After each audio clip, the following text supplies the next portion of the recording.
आपने अपने जीवन में कई बार ऐसा किया होगा, किसी आदत को छोड़ने के लिए तैयारी की होगी, कुछ महीने वो चीज की भी होगी, पर अचानक से एक दिन बहुत ही तेजी से मन में लालसा उठती है और आप वापस दोबारा वही बुरी आदत शुरू कर देते हैं। उदाहरण के तौर पर शायद आप स्मोक करते थे और आपने सिगरेट छोड़ी थी, और किसी एक बेचैनी भरे पल में आपने दोबारा सिगरेट पी ली। या फिर आप चाय के शौकीन हैं और चाय की आदत आपने छोड़ी और किसी एक कमजोर पल में आपने दोबारा चाय पी ली।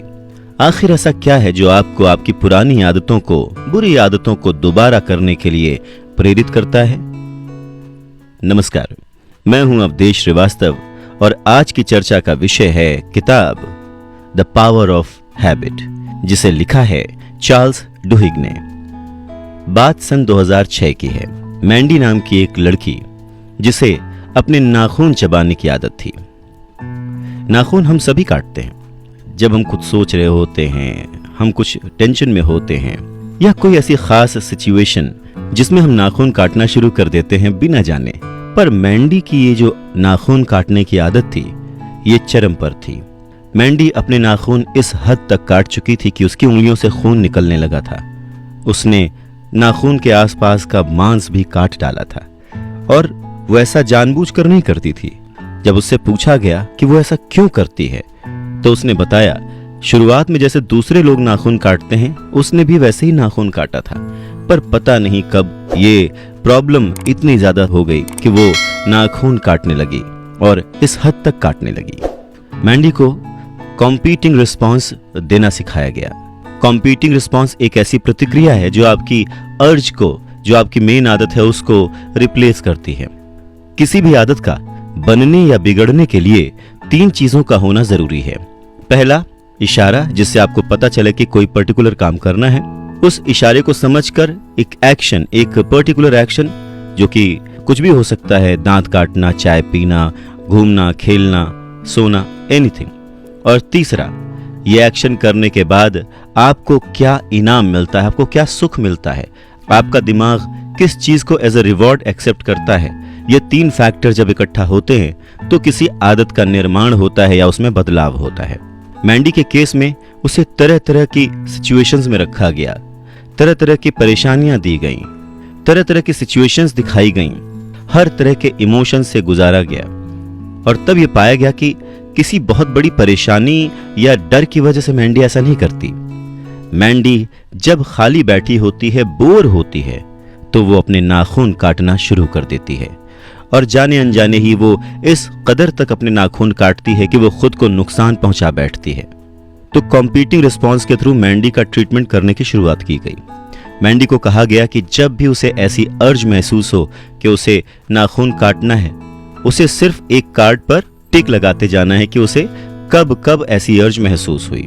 महीने भर बाद पहले महीने ये देखा गया कि बहुत सारी बार मैंडी ने टिक किया था, नंबर बहुत ज्यादा थे, और उसके अलावा मैंडी ने कहा कि कुछ एक बार तो वो टिक नहीं कर पाई, उसे पता ही नहीं चला।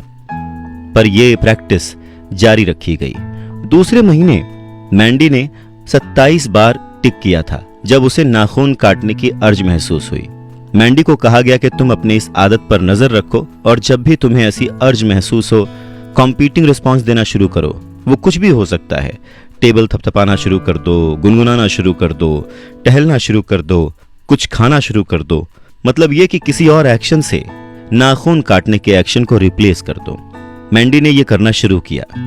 शुरू में कई बार वो भूल गई कि उसे क्या करना है, पर लगातार चलती ट्रीटमेंट और हर महीने के हिसाब से मैंडी की आदत सुधरती गई, और एक वक्त आया कि उसने नाखून काटना छोड़ दिया। ये कुछ वैसा ही था जैसे कि कंप्यूटर के एक प्रोग्राम को इरेज करने के बजाय उसके ऊपर एक नया प्रोग्राम रीराइट कर दिया जाए। किसी आदत को पहले की हालत में लाने, उसे ठीक करने की ट्रेनिंग देने वालों में से एक नेथन एजरिन ने कहा कि वैसे ये बहुत ही आसान नजर आता है, पर एक बार आप अगर ये जान जाएं कि आपकी आदतें कैसे काम करती हैं, और साथ ही अगर आप अपनी आदतों के इशारों और इनामों को भी जान लें, तो आदतों को बदला जा सकता है और उसमें कम समय लग सकता है।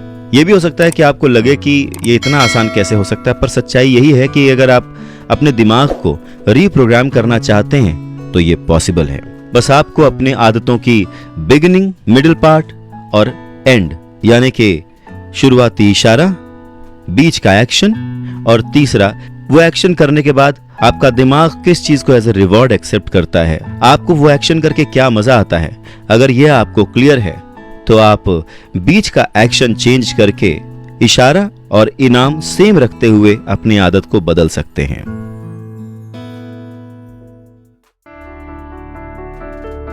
आदतों में बदलाव कैसे आता है? नमस्कार, मैं हूं अवधेश श्रीवास्तव और आज हम चर्चा कर रहे हैं चार्ल्स डुहिक की लिखी किताब द पावर ऑफ हैबिट पर। यह सब्जेक्ट जितना आसान है उतना ही कठिन भी है और दुर्भाग्यवश आदतों में परिवर्तन लाने का कोई सीधा रास्ता नजर नहीं आता जो हम आसानी से कह सकें कि ऐसा करिए तो आदतें बदल जाएंगी। हर इंसान के लिए हर आदत को बदलने के लिए नई तरकीबें काम में आती हैं। हमें ये ढूंढना होगा कि कौन सा तरीका कारगर है। ऐसा कोई तरीका है नहीं जिसे अपनाकर हर किसी को आदतें बदलने में सक्सेस हासिल हो सके। जैसा कि हम जानते हैं कि आदतों को जड़ से मिटाया नहीं जा सकता, बल्कि पुरानी आदतों की जगह पर नई आदतें अपनाई जा सकती हैं। और साथ ही हम ये भी जानते हैं कि आदतें बदलने का एक सुनहरा नियम होता है जो आदतों में बदलाव लाना आसान बना देता है। और ये गोल्डन रूल है, आदत का जो सर्कल है उसको शुरुआत करने का जो ट्रिगर है और जो खत्म करने का प्राइस है यानी रिटर्न है, उसको एक जैसा रखते हुए नए एक्शन अप्लाई किए जाएं। लेकिन सिर्फ इतना ही काफी नहीं है, इसके लिए खुद पर भरोसा होना भी बहुत जरूरी है। आदत में बदलाव लाने के लिए हमारे अंदर यह विश्वास होना बहुत जरूरी है कि हम जो करने जा रहे हैं, जो चेंजेस लाने जा रहे हैं अपनी हैबिट्स में, वो हो पाएंगे। अक्सर लोगों के अंदर यह विश्वास किसी ग्रुप में रहकर ही आता है। जब वो अकेला होता है तो यह भरोसा उसमें नहीं होता। जैसा अगर आप देखें कि सेंटर्स में लोग आसानी से सिगरेट, अल्कोहल ये सब छोड़ पाते हैं। दूसरी बात, ऐसी आदतें जैसे कि सिगरेट पीने की इच्छा या शराब पीने की इच्छा, ऐसी आदतों को बदलने के लिए इनकी जगह पर उतनी ही इफेक्टिव कोई और चीज की जाए। जैसे सिगरेट की बजाय लोग निकोटीन च्युइंगम चबाते हैं, जिससे उनका एक्शन रिप्लेस हो जाता है और धीरे धीरे वो सिगरेट पीना छोड़ देते हैं। इसी तरह अगर आप अपना वजन घटाना चाहते हैं तो सबसे पहले अपनी खान पान की आदतों पर बहुत ही ध्यान देना होगा कि आप कब कब खाते हैं, किस वजह से खाते हैं, क्या वो जो आप खा रहे हैं वो हेल्दी मील है या बस बिना सोचे समझे किसी सिचुएशन के अंदर आकर, प्रेशर में आकर, डिप्रेशन में आकर आप खाए जा रहे हैं। इन सारी बातों का आपको लेखा जोखा डेटा रखना पड़ेगा।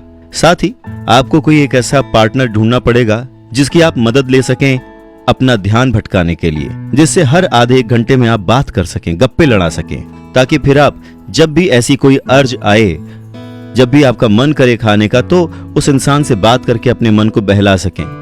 अगर कोई इंसान नहीं है तो आप किसी ऐसे ग्रुप को ज्वाइन कर लें जहां पर जाकर आप अपना टाइम पास कर सकें। आप देखेंगे कि धीरे धीरे जो आपकी स्ट्रेस में आकर परेशान होकर खाने की आदत थी वो छूट जाएगी। तीसरा, अगर आपके पास ऐसे लोग नहीं हैं या ऐसा समूह नहीं, ऐसा ग्रुप नहीं है जिसकी हेल्प लेकर आप अपनी इस आदत को छोड़ सकें, तो आप हेल्दी ईटिंग का रास्ता अपना सकते हैं। आप खुद को ये प्रॉमिस करें कि जब भी आपको ऐसी अर्ज महसूस हो आप फ्रूट्स खाएंगे, आप स्नैक्स के बजाय कुछ ऐसा खाएंगे जिससे शरीर को नुकसान नहीं पहुंचता, आप कुछ ऐसा खाएंगे जिससे आपका शरीर ग्रो करना शुरू कर दे, आप कुछ ऐसा खाएंगे जिससे आपका शरीर डिटॉक्स होना शुरू कर दे। आप पाएंगे धीरे धीरे आपकी वो अनहेल्दी आदत हेल्दी आदत में बदल जाएगी। तो इस बात से साफ है कि अगर आप अपनी पुरानी आदत को बदलना चाहते हैं तो उसके विकल्प के रूप में आपको कोई नई क्रिया, कोई नया एक्शन ढूंढना होगा। अगर आप किसी ग्रुप का हिस्सा बनकर ऐसा करते हैं तो आपको सक्सेस जल्दी मिलेगी। आपके अंदर विश्वास का होना भी बहुत जरूरी है, क्योंकि इंसान एक सोशल एनिमल है। तो जब किसी ग्रुप का हिस्सा बनते हैं तो आत्मविश्वास अपने आप ही बढ़ जाता है। अपने जैसे लोगों को एक साथ कोशिश करते देखकर विश्वास 4 गुना बढ़ जाता है और बुरी आदतें जितनी जल्दी हो सके उतनी जल्दी छूट जाती हैं। हम जानते हैं कि परिवर्तन, चेंज संभव है, पर हमें उसे सच्चे मन से मानना भी पड़ेगा। एक अल्कोहलिक, एक शराबी अपनी लत से छुटकारा पा सकता है। एक स्मोकर अपनी लत से अपने आप को छुड़ा सकता है। हमेशा हारने वाला चैंपियन बन सकता है। और ऐसी कोई भी आदत जो कि आपको नुकसान पहुंचाती है वो बदली जा सकती है। यही नहीं, छोटी छोटी आदतें जो कि हम ध्यान भी नहीं देते, जैसे कि बच्चों पर चिल्लाना, रात भर जागना, छोटी छोटी बातों पर टेंशन लेना, ऐसी आदतें भी आसानी से काबू की जा सकती हैं अगर हमें उनका सब्स्टिट्यूट मिल जाए जिनसे हम इन एक्शंस को चेंज कर सकें। रिसर्चर्स ने अपने रिसर्चेस में पाया है कि अगर आदतों को बदलने की दिशा में सही कदम उठाया जाए तो सिर्फ एक इंसान ही नहीं बल्कि बहुत बड़ी बड़ी कंपनियां भी हैं, जो ग्रुप्स हैं, जो बिजनेस हाउसेस हैं, उनकी आदतों में भी चेंज लाया जा सकता है और सक्सेस की ओर बढ़ा जा सकता है।